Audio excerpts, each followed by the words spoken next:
mga kababayan, ito pala yung ano ng A. Bonifacio. Ngayon napakarumi na.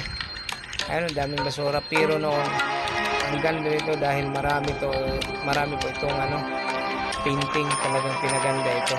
At saka panoorin natin kung paano pinaganda. Isa na naman ay gawa na ng malayo na sa dati ang itsura. So ating balikan ang mga kaganapan nung nakaraang 4 na taon sa lugar na ito. Mahigit 200 local artists lang naman ang nagsama-sama para pagandahin itong 500 meter na pader na ito ng North Cemetery na matatagpuan sa kahabaan ng A. Bonifacio. At ito ay nisponsoran ng David Paint. Ang project na ito ay tinawag na Flores para los Muertos or Flower for the Departed na naganap noong October 6, 2019.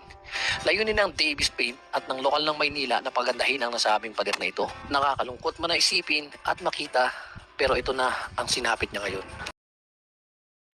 Ayan mga kababayan, ating baybayin yung kahabaan ng A. Bonifacio, kung gaano na siya kaganda. Tingnan ninyo kung ano na yung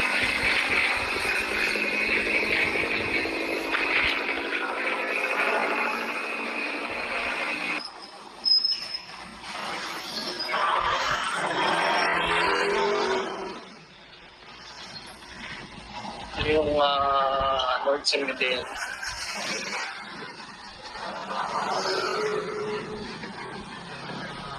Dito na sila nag-iibang pagpapag. Ayan mga kababayan, delikado to sa mga motorista. Ang dami nakahambalang ng mga truck. Oh, delikado 'yan. Dapat wala 'yan. Sa panahon daw ni Yorme, talagang tinitikitan nila 'yan. Yung mga truck na 'yan. Kaya wala diyan nagpa-parking. Yung mga truck, tapos madilim pa. Dito ako naalala ko noon mga kababayan ko. Dito kami na hold up nung panahon na yun. Ito kaya di ko makalimutan yung lugar na to. Sementeryo yung niyan, likod ng mga pader na yan eh. Nung katapos ma-hold up kami dyan, doon lang umakyat, may hagdanan. Paano nyo pa mahahabol? Hindi talaga yan, delikado itong lugar na to dito. Tricycle.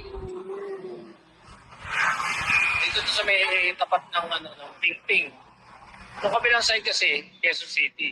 Itong kabilang side naman, Maynila. Yung mga display na yan. Ayun mga kababayan, mayroon pala natitira ng mga painting dyan. Ayan, pero malabo na. At saka marumi na. Kailangan naman pagandahin uli ni Yorme.